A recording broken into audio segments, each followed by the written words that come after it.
Hello and welcome to That's Just Wild with me, Steve Backshall. And me, Lizzie Daly. And me, Sarah Roberts. The podcast all about nature, wildlife, and how I once tempted out the world's biggest and rarest amphibian using a bright pink wiener, which looked like a wiener. Wait, what?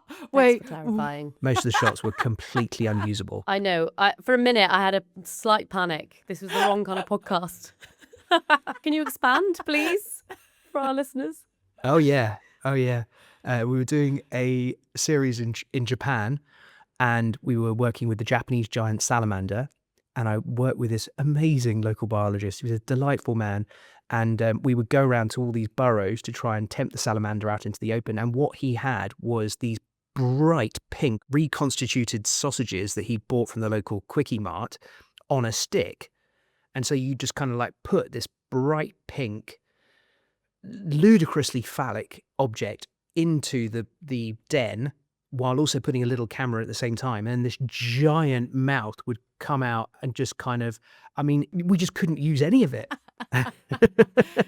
It was supposed to be one of the great moments of the whole program, and instead it was just all of us, just wetting ourselves laughing. It'd be a great moment on social media now. That would be viral. Oh my gosh, in a I should second. totally find it. I've got hilarious long hair as well when I'm filming it, because it was about 15 years ago, so I should totally do that. I can't wait for that. That is awesome. Anyway, shall we move on? Talking about moving on, today we're talking about nomads, the greatest travellers in the animal kingdom. Yeah, we've talked about migrations before on the podcast, and I'm sure we'll kind of go into that in a lot more detail today. But also just talking about those animals that get drawn to A to B for different resources and the remarkable journeys that these animals go on. But Steve, you've just been out in Cornwall, I see, kayaking, and I'm sure you've seen some travellers when you've been just gallivanting around the coast of Cornwall. Steve is the traveller. What are you talking about? That's true. Out of us three. He's our original nomad. Yeah, I think you're right, Sarah. I mean, I've always considered myself to be something of a nomad. Not all who wander are lost, Lizzie. This is an important thing to remember. Some of us just don't have a home, do we, Lizzie? Yeah. Yeah, me and Sarah. Anyone want to have us? We'll move in with Steve. I have offered. I've got a garage. You can Steve, put a you bunk don't bed up in want there. it. Anyway, yeah, listen, you're quite right. So I've been doing quite a lot of paddling around Land's End over the last few weeks. And a couple of nights ago, after we got the kids down, I went out and I powered out towards Longship's lighthouse. And it was super windy, and all these rafts of Manx shearwaters that had been sat on the surface of the water were up, using the wind for dynamic soaring, just whipping over the top of all of the waves on these incredible straight wings, which is a classic for all shearwaters, really. In fact, I think the word shearwater is because they shear, the shearing action of shearing through the wind or shearing over the surface of the water. And they have this incredible technique they use of powering down off the top of a wave into the wind, which brings them back up again. They bank up and around, and then they drop down using gravity. And using this form of flying ever so close to the surface of the water, they can travel for insane distances. I also saw a few great shearwaters as well, which are slightly bigger, and an amazing bird to see. Quite a good one for any birder. And I just saw it while I was out paddling in the evening, which was fantastic. But these shearwaters are some of the great long-distance migrants in the world. Most of Manx shearwaters breed around our islands. The Manx shearwater name comes from the Isle of Man, which is where a lot of them will breed through our spring and summer. And then they head all the way back to the South Atlantic, where they're wintering on a whole bunch of small islands that are off the coast of Brazil and Argentina. And there are other populations in other parts of the world as well. And they undertake insane migrations. Just one journey south can be 6,000 miles or 10,000 kilometers. So a 50-year-old Manx shearwater has probably covered 1 million kilometers on migration alone. That's insane. Which just completely blows my mind. And when you see how they do it, pretty much skimming, like a skimming stone, the top of the surface of the water, but without any energy being expended. They have a special way that their shoulder joint clicks in place so that once the wings are extended, they're not really using any energy to fly, and they just soar right close to the surface of the water, and they can do it for thousands of miles. Yeah, it's incredible. You've been down to Antarctica, Lizzie, so you would absolutely have seen this in action, right? Yeah, actually, on the beginning of that journey, right off of just outside of Ushuaia, from the ends of the earth, they call it, that point. In Ibiza. Yeah, different kind of trip. But as we came out after a few hours on the boat, we were surrounded by albatross, and it was just, there must have been about 300 albatross just following us along, kind of just literally just gliding effortlessly. And it's something about seabirds that I think has fascinated me, fascinates scientists, and actually just anyone who spends time on the coast, the way they're able to just navigate just so beautifully, such huge distances and so efficiently. I'd like to just quickly add, I hope it's okay to share, but Steve, I had the pleasure of working with Helen, lovely Helen, just last week. And I asked, how was the paddle? And I should say that Steve's version of a paddle is going out with like the most elite Olympians and the most elite like world champion kayakers on the planet around arguably a pretty gnarly stretch of coastline. So do not be fooled. It's not a It did paddle. get quite gnarly. Yeah, I heard. There was a portion of the paddle. We were going around Gwenup Head, which is one of the most southerly points of England, and we went round it. We were on spring tides, and at one point it was running at about 6 knots, which is it's pretty much as fast as we could paddle, and it's quite intense. You've got these waves that are like rising up 10, 12 feet, 3-4 meters above you. You can't paddle out of it. Once you're in it, you're committed. And it was my trip, so I was kind of feeling quite responsible. But at the same time, the wildlife was insane. We had a pod of Risso's dolphins that popped up and dived right underneath our kayaks, which was incredible. We had common dolphins that were pretty much bow wave riding alongside us. Shed loads of seals.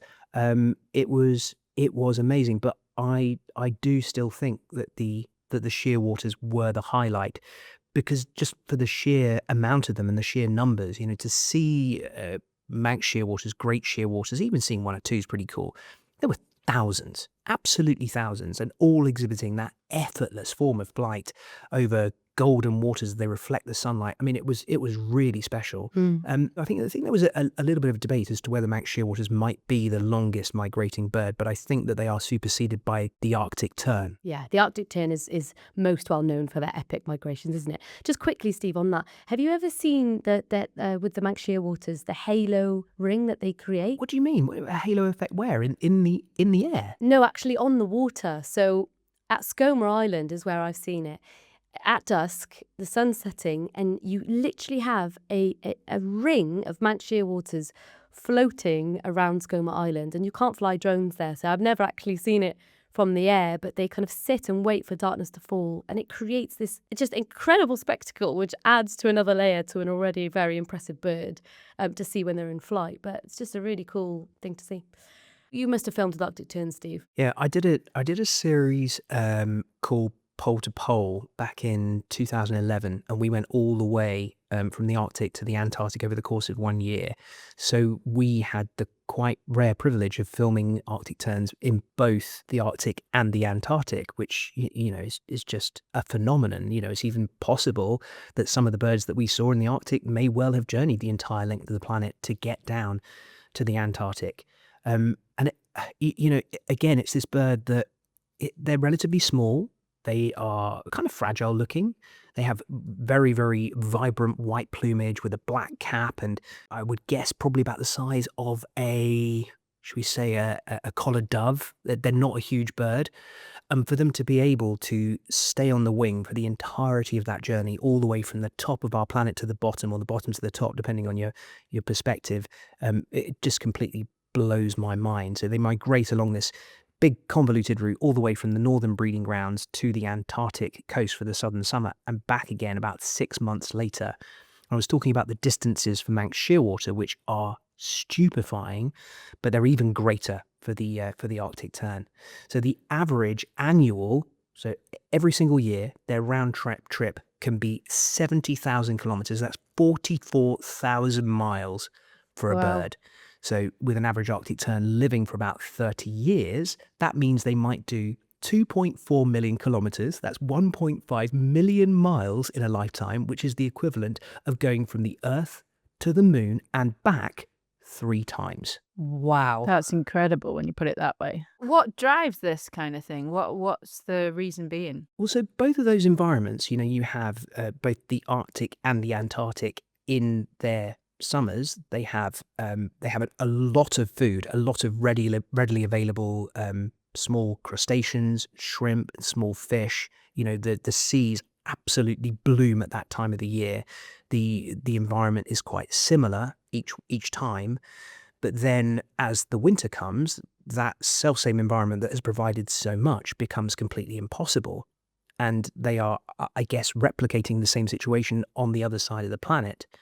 And it's difficult to see how that whole behavior has evolved. I was talking about how effortless it appears to be in things like the Manx shearwater, with their wings locking in place and then them using the environment and using the wind to their advantage to be able to travel without any energy expenditure.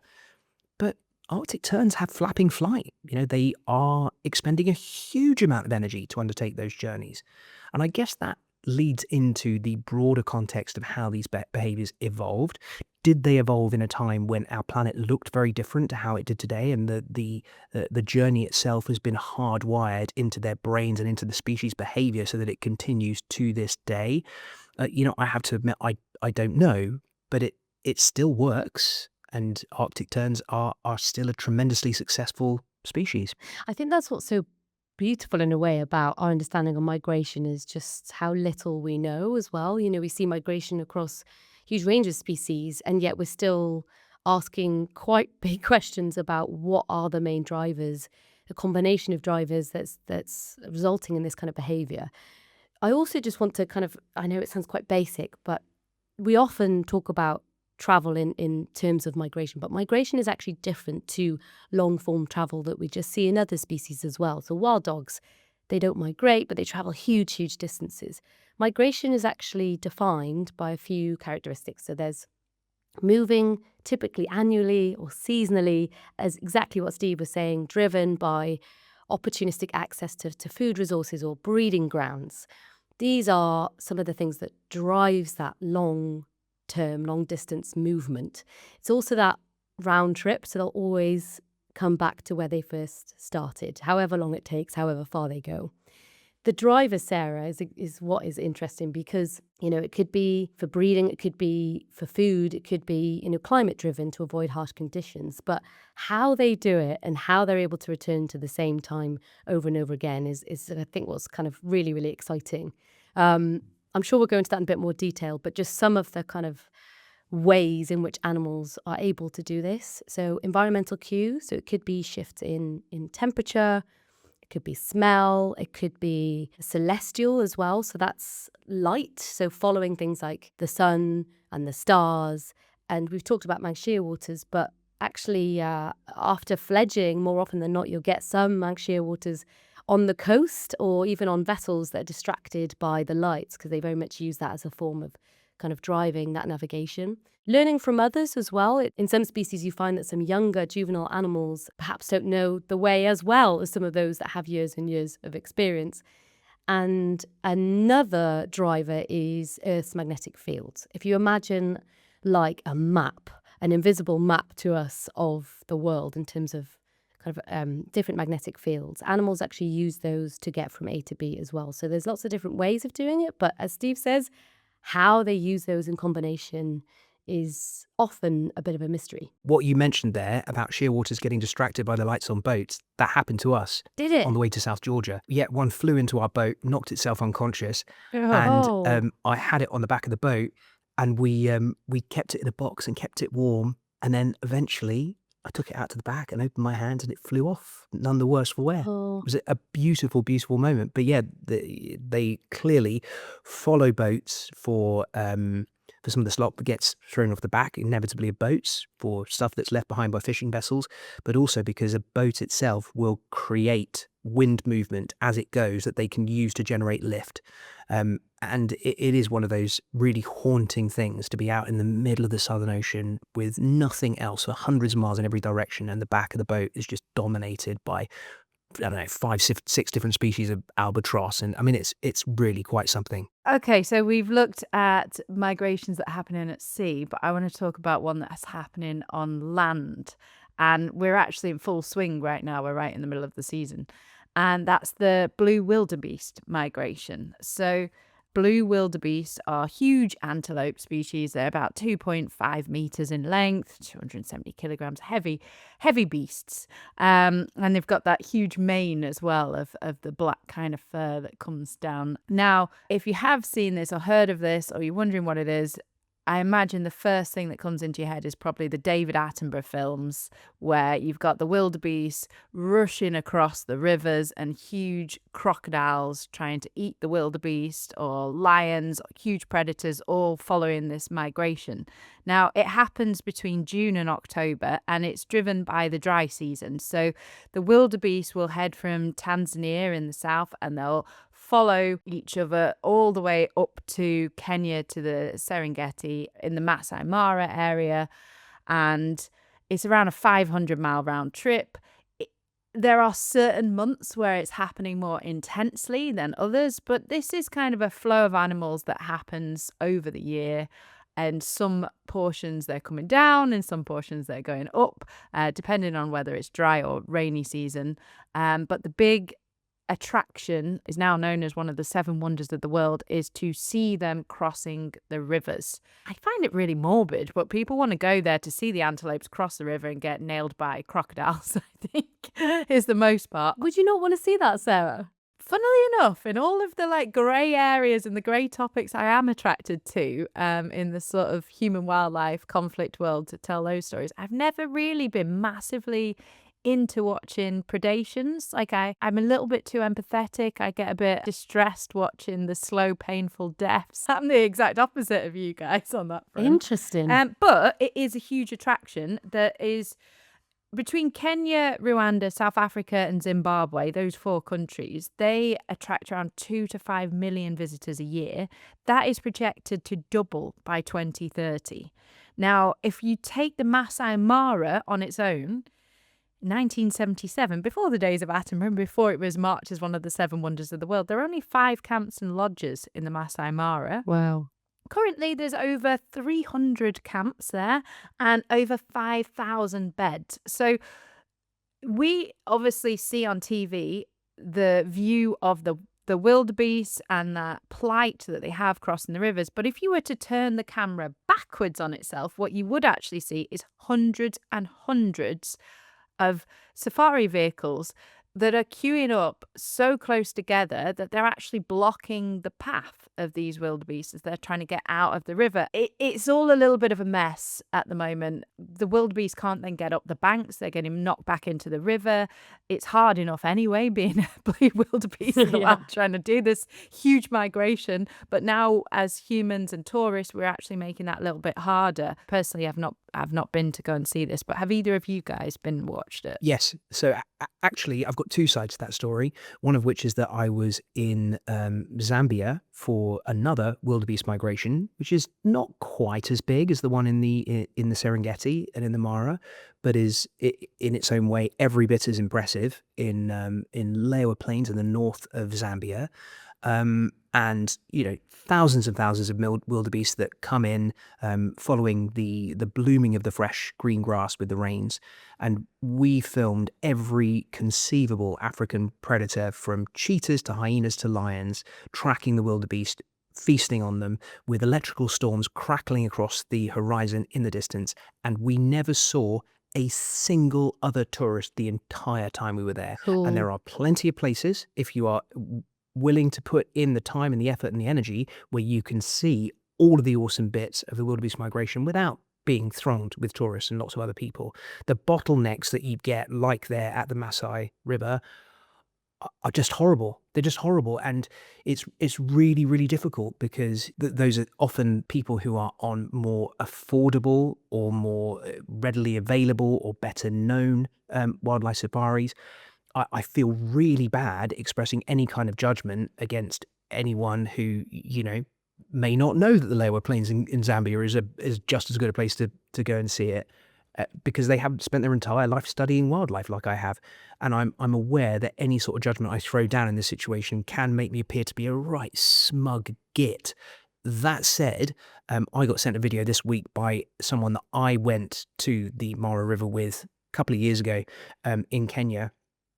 And it was horrifying seeing, hundreds of people, not just in that, battling for position in safari vehicles, creating a wall of vehicles that the wildebeest can't get through, but like you say, hundreds of people outside the vehicles, and these panicked animals trying to get up and out of the river and meeting, what People taking selfies. yeah, hundreds of people in their way, just trying to get into a better position to get a better photograph. There is a serious need for some very, very developed rules and regulations in that particular bottleneck, because it's got completely out of hand and it is definitely damaging the migration, critical part of the life of these animals, but it's also going to hurt people too. And the second it starts hurting people, there's going to be a backlash, and, Yeah. we talk Yeah. about these kinds of things all the time, don't we? I would say it's not just that one area and that one river and that one species. This is happening again and again all over the world, because we can travel now and we do want to see things. And I would almost say there's an Attenborough effect. There's a social media effect, of people wanting those moments, those selfies, those, but not necessarily in it for the right reasons, or not necessarily respecting the wildlife. But it's, for me, especially for somebody that likes exploration and likes that, it's such a tricky balance. It's almost like if you find a special place or see an amazing behaviour, you almost don't want to share it. You don't want to tell anyone about it because of the knock-on effect of everyone else wanting to get there and see it, and in effect affecting that. For ad-free listening, our newsletter, special deep dive episodes, and members-only benefits, you can subscribe to us at that'sjustwild.com. So that's us as travellers having our effect on the planet through tourism. Have we got any other animal long-distance travellers that we can bring back in? Yeah, so I'm actually glad you talked about tourism and our impact in that relationship that we have, because obviously for our long distance travellers and species that migrate, we're living in a very different world, and landscapes are changing quite dramatically, which is obviously going to have an impact on this. So I just wanted to share with you two examples which kind of speak to that. Steve has spoken wonderfully about wolverines in the past, so I won't kind of delve too much into the ecology of the brilliant wolverine and how they're remarkable travellers and patrol vast territories. It was from 2016, so it is quite old, but there was a really interesting story of a wolverine which was found legally shot, not illegally, legally shot by the North Dakota Game and Fish Department in Colorado. This was the first wolverine seen in Colorado for 150 years. Their range actually used to span historically up towards Wyoming, where this wolverine was also found. The reason this is exciting is because, well, super sad when they found the wolverine, and this was going to be the start of potentially a really exciting reintroduction program. But inside that wolverine, they actually found a radio transmitter that was put in the abdomen 7 years previously. So this was a wolverine that they knew from the past. He's called M56, which makes me feel like he's like a motorway wolverine or something. But yeah, he travelled 2,000 miles. He was going to be the start of this incredible reintroduction program. And unfortunately, because it was just him and then he was killed, there wasn't enough support to be able to think about having kind of a reintroduction program there. It's a problem, this fragmentation of habitat, these changing landscapes, the conflict that we see with, ranchers and now ski resorts and things like that over the habitat in which wolverines live. The other story I just wanted to share with you, I wrote about actually a while ago. It's about 3 sisters of African wild dogs that travelled 1,300 miles when they split off from their natal pack and attempted to find their own. So it was the longest recorded travel of any group of wild dogs. They were based in Zambia. They travelled through parts of Mozambique. They travelled in Zimbabwe. Then they made their way back to the Lower Zambezi River in Zambia. And because these were collared, and because this was such an exciting kind of finding with these scientists, they looked at all the places that they went and kind of mapped exactly what that story looked like.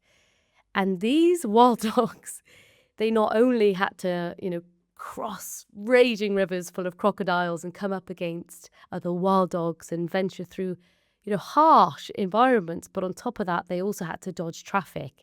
They had to go through communities. They had to avoid snares and poachers. And their whole story really showcases, I guess, what the modern world looks like for our species who are long distance travelers or migrators, those that may just go transnational and don't know borders and political borders and all the rest of it. That's something that we're seeing over in Europe as well right now, aren't we? Mm. We have the wolves that spread from Poland and the Carpathians, but they're now as far as Belgium and Luxembourg and the Netherlands and all these countries that haven't had wolves for hundreds of years and are now having to learn to live with wolves, especially farmers or people with livestock, where that can be a huge problem. And for people too. Generally, wolves still are predators. There is a little danger there. But that is because they got protection from the EU. And then suddenly we don't have those hard borders between those countries. So they were able to roam. So much so, though, it's estimated that there's over 17,000 across the 28 countries. And their protection's just now been downgraded. So they originally were considered strictly protected for years, but EU countries have now all voted on it and they've been downgraded just to protected, which means that the countries have the ability to manage the wolves any which way that they need to or feel that they want to. Obviously, with a view to conserving the populations, but that does mean they could now be culled or hunted to sort of manage that human-wildlife conflict. As they are in Scandinavian countries, pretty much the second that one wanders across the border, it gets found and put an end to. A lot of the conflict comes with the livestock generally, isn't it? Yeah, exactly. And, as we're seeing, obviously, traditional farming existing in these landscapes for a very long time, there are places where that they can coexist, but obviously this conflict with people and misunderstanding is causing big issues as well. So Steve, let's talk sharks. Because we haven't even touched on sharks that migrate and arguably some of the best migrators in the planet. Yeah, that's absolutely true. I think some of the most exciting migrations that I've been lucky enough to follow, using and working with some of the finest shark scientists in the world, have been populations of sharks that will cover immense distances, thousands of miles every single year, and primarily focusing on the seamounts of the eastern Pacific, many of which are protected, places like Galapagos, Clipperton, Malpelo, Cocos, Reviejero, these incredible archipelagos that are just stuck out in the middle of the eastern Pacific. And there appears to be no reason why a shark would come somewhere like that, because effectively they're just the pinnacles of seamounts that pop up above the surface. Why would a shark decide to go there rather than anywhere else? And what's becoming increasingly more understood is that particularly things like scalloped hammerheads, but also Galapagos sharks, whale sharks, dusky sharks, that they're traveling along the oceanic ridges. So traversing that area of the Pacific are these ridge lines that come up, and within them are huge amounts of particular kinds of metals, magnetite, for example, and the sharks can sense them and they use them as highways. So when things like scalloped hammerheads have been tagged, and I've been lucky enough to be on expeditions where we'll swim down and then you zap a shark with a couple of lasers to show how big it is, which is, it's the most ridiculously cool bit of science you could ever do. And then you fire in a satellite or acoustic tag into the dorsal fin, and then that will relay you information of where that shark goes over a period of time. Usually the shark's tag, if it's acoustic, it lasts a long time. If it's GPS, it will usually last for about a year, depending on the batteries. And you see these clusters of movement where hundreds of scalloped hammerheads will travel down an oceanic ridge like it's a motorway. And these little pings that come off all the way down the eastern Pacific as they travel down this route, all sticking together. And then they arrive at these seamounts like they're a mid-oceanic cafe, and they all come together to socialize and for reproduction. And also sometimes as well there are cleaning stations, and they'll come there to have all the parasites picked off their body and the dead skin and stuff like that. And it is the most elegant example of this animal that would appear to have the entire ocean at its disposal, but instead chooses to travel down these very narrow channels. And that is a double-edged sword, because the more we understand it, the more we're able to try and protect those corridors and therefore protect the animals, but also the more that fishermen can target those corridors. Because the ones that aren't protected, once they go outside the sanctuary of the Galapagos, once they go outside the sanctuary of Cocos, the fishermen are starting to work out exactly where those sharks are going, and that's where they can go to target them. Especially on the high seas as well. It's really, really difficult to police that or protect them in any of those areas, even if you do have legislation, right? Yeah.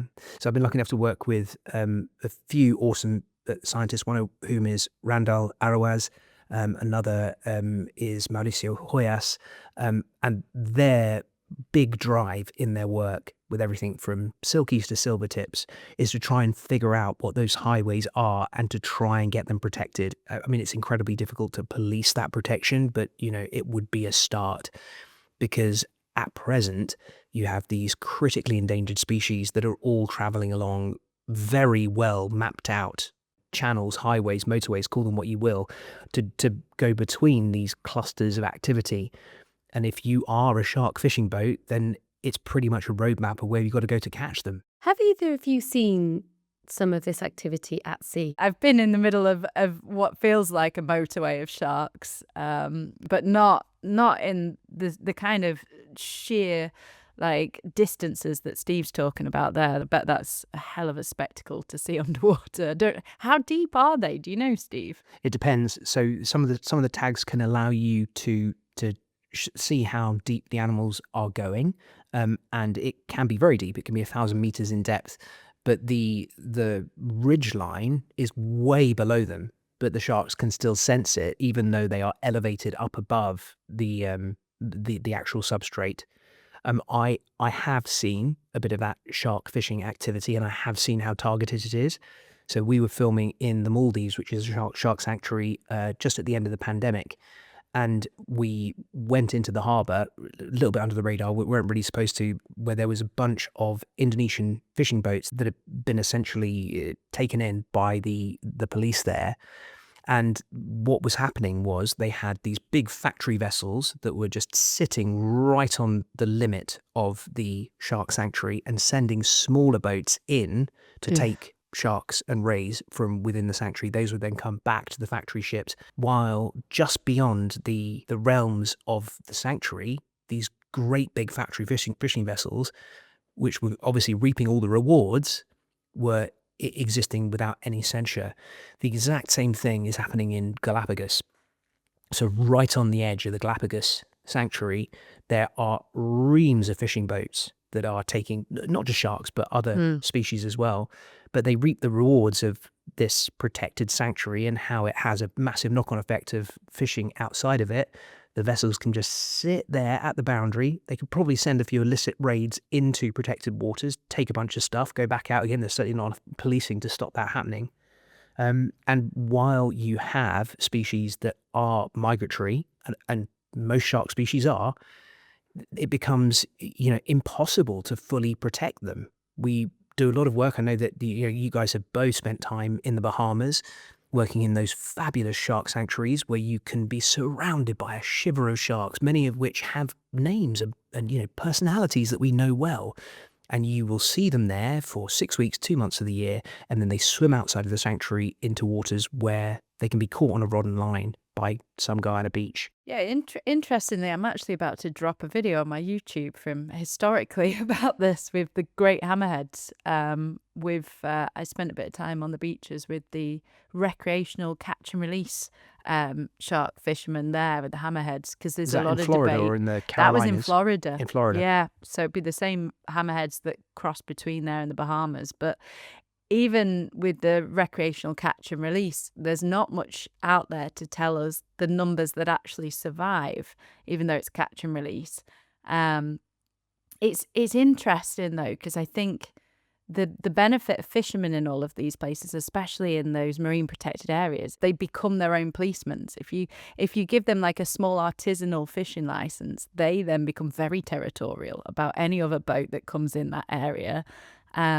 Because the hardest thing for a marine protected area is actually to monitor it, isn't it? Yeah, absolutely. I'm glad we're talking about ocean migration, because there's one migration that a lot of people don't even know about.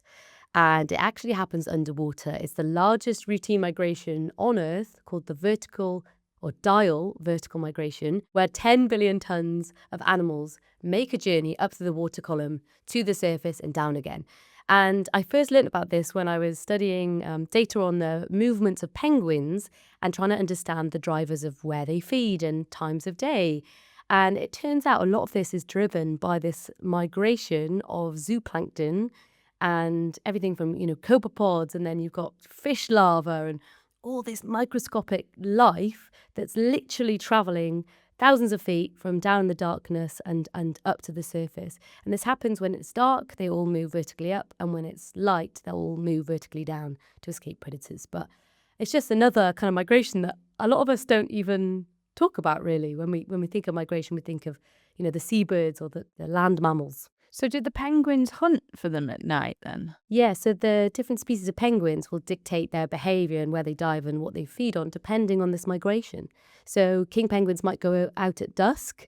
They might be hunting lanternfish, so they'll typically start to do that towards that critical period where these lanternfish come up to the surface, which is really cool. I love the way that you say that. It's a dial migration. It's something that a lot of us just don't even talk about.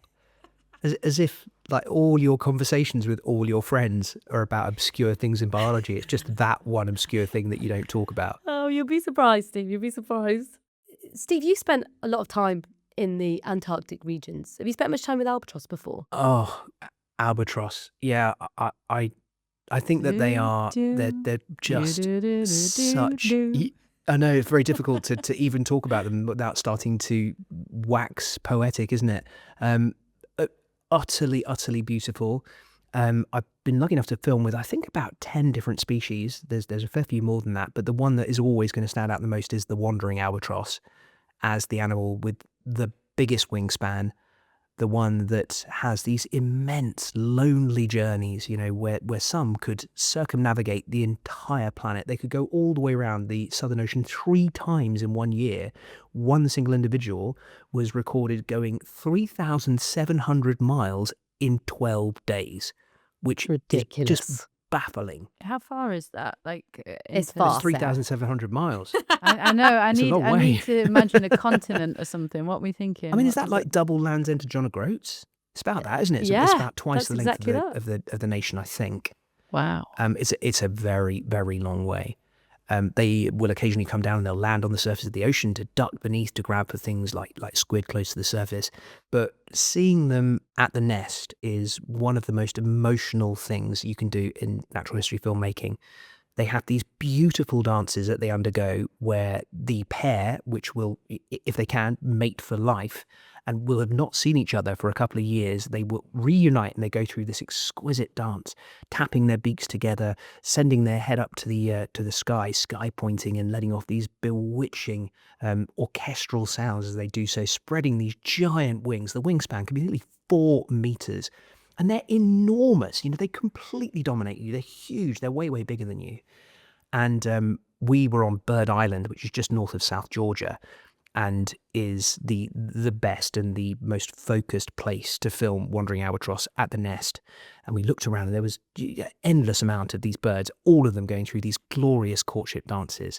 And we selected one particular nest site because it had an incredible island towering out of the sea behind it. It just looked fabulous on camera. And I sat down behind it as these 2 birds danced in front of me. It was the most Attenborough thing I've ever done in my entire life. And then we got on the boat and we sailed from there down to Antarctica. And one of the things that we watched was Life of Birds that Attenborough did in, I think, the late 80s or the 1990s. And he filmed Wandering Albatross in that exact same spot. Clearly, Flex. his camera operators, as ours, have gone, well, that's the most aesthetic one. We're going to choose that. We're going to choose that nest with that beautiful island behind it. And because these birds live for 50, 60 years, I probably filmed the same pair. Stop. Just completely by chance, I filmed the same pair of albatross in the same nest, in the same situation on Bird Island as Sir David Attenborough. Come on. Thankfully, I said slightly different things. Otherwise, I'm pretty sure everyone would just think it was rampant plagiarism. That's a flex. Love it. One of the saddest things about this is, though, that because the they're massive birds. They have these huge wings, which are fabulous for soaring, but they are to their detriment as they try to dive to catch fish, and they tend to do it close to the surface, primarily ducking down to grab a hold of things like squid. And thus, they are very much ending up, first of all, getting huge amounts of ocean plastic inside their bodies. Sometimes you can find an albatross that has died, and all that remains of the decomposing bird is a morass of plastic where its stomach would once have been. But also, they're being drowned by longliners, so they'll duck below the surface to grab a hold of what looks like a squid, but is actually a lure targeting high-value food fish, and they just get dragged down and drowned. And one of the sexes is slightly smaller, therefore can dive slightly deeper, therefore is taking more of the longline hooks, and therefore is suffering worse. Have you heard this? It's true, the female albatrosses are often more susceptible to death by longline fish than the males due to the foraging patterns. Right, okay, so it's less that they can dive deep, but it's more that they're getting more food to bring back to the youngsters. Oh, it says also female albatrosses tend to forage in different areas than males, often north where pelagic longline fisheries are more active. Oh, there you go. Okay, interesting. But, an impossible tragedy that is overwhelming this giant bird that is so potent in myth and legend, so incredibly beautiful, that otherwise manages to fly around the most challenging environment on the planet, seemingly impervious to every environmental challenge, but is being brought down by something as simple as hooks and plastic. Yeah. Okay, well, we've just talked about one jet setter. Let's go to another infamous jet setter. You'll remember the 2006 film Snakes on a Plane. Yeah. Samuel L. Jackson. Oh, Yeah. come on. Well, I've You're got not the real bringing life that in. version. I have crowbarred in a crazy situation of a jet setting snake. So you've got a South African pilot, obviously, because he's the only person I think that would probably remain cool and calm and collected in this situation.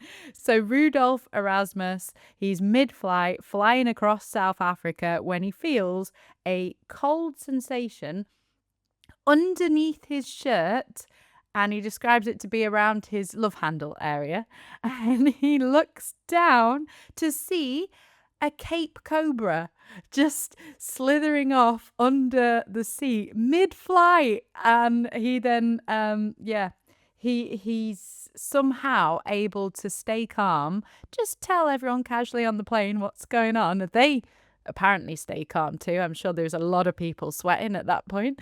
But he was able just to land the plane, get the snake off, and not get bitten on the whole flight. But I'm right in thinking, though, Steve, these are pretty venomous snakes, aren't they?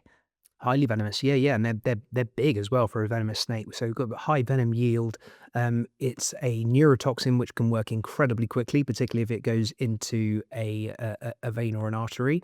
You wouldn't want to be bitten by one. I have to admit, you totally suckered me there. I honestly thought you were about to start talking about Samuel L. Jackson. Well, I mean, it's the real version of this. Instead, the pilot just was like cool, calm, and collected and lands the plane. And the snake, he got a free holiday and relocated to another area of South Africa. Real life snakes on a plane. I love it. Can I finish with probably my favourite migration story, and the first one that I ever filmed in 1999, I think it was. And it's the Monarch butterfly migration. What happens is essentially you've got these really rather beautiful butterflies that will spend their year in the northeastern United States and Canada in the summer. Then as it starts to get a little bit cooler in the autumn, they start to migrate south. And they may fly as much as 3,000 miles to reach these high altitude evergreen forests in central Mexico. And in 1999, as a fresh-faced, barely little more than a boy, working for National Geographic, I went to film for the first time the monarch butterfly aggregation there in these forests. And it was the most overwhelming thing. The trees are filled with hundreds of millions of butterflies. When the sun comes out, you have to raise your voice to talk above the sound of their wings. There were places where there were so many butterflies that they would break the boughs of the trees with their weight, and the boughs would snap and fall to the ground. It is one of those rare things in nature where the scale of it is so difficult to get across. It is so beautiful, so mesmerizing, hypnotic. And the thing that really got me was, first of all, you pick up one individual butterfly, one of the ones that's died, that's not quite made it, it's laying on the ground, and you wipe the coloured scales off of the wing, and it's completely transparent. It is the most fragile thing that you could ever hold in your hands. And that butterfly has flown across cities, across deserts, across forests to make its way there. But then the other thing, and this is the bit that the biologist in me just wants to explode with, is the fact that that individual butterfly is not making the whole journey. It is a multi-generational journey. Wait, what? So they will stop on their migration and go through their entire life cycle, and then it is the progeny of the original migrant that continues the journey. How do they even know to do that? Exactly. And I have not read any compelling hypothesis as to how they know how to do that. Yeah. But yeah, it's not phenomenal. one single butterfly that completes the migration, which in itself would be mind-blowing. It is the progeny of the original That's crazy. butterfly that set off on that journey. How wild is that? Magical. Right. That's it for today. Now remember, you'll have a Q&A episode coming your way on Friday. So remember to send your questions to questions@that'sjustwild.com and we'll get to it. That's Just Wild is an original Fresh Air production. The producers are Eva Higginbotham and Izzy Clark. Remember to follow us on your favourite podcast app. Leave us a review. It makes all the difference to the whole team. And for ad-free listening, our newsletter, special deep dive episodes and members-only benefits, you can subscribe to us at that'sjustwild.com. Remember, we're on YouTube, TikTok, Instagram, Facebook, and you can find us at That's Just Wild Pod. Thanks for listening. See you next week.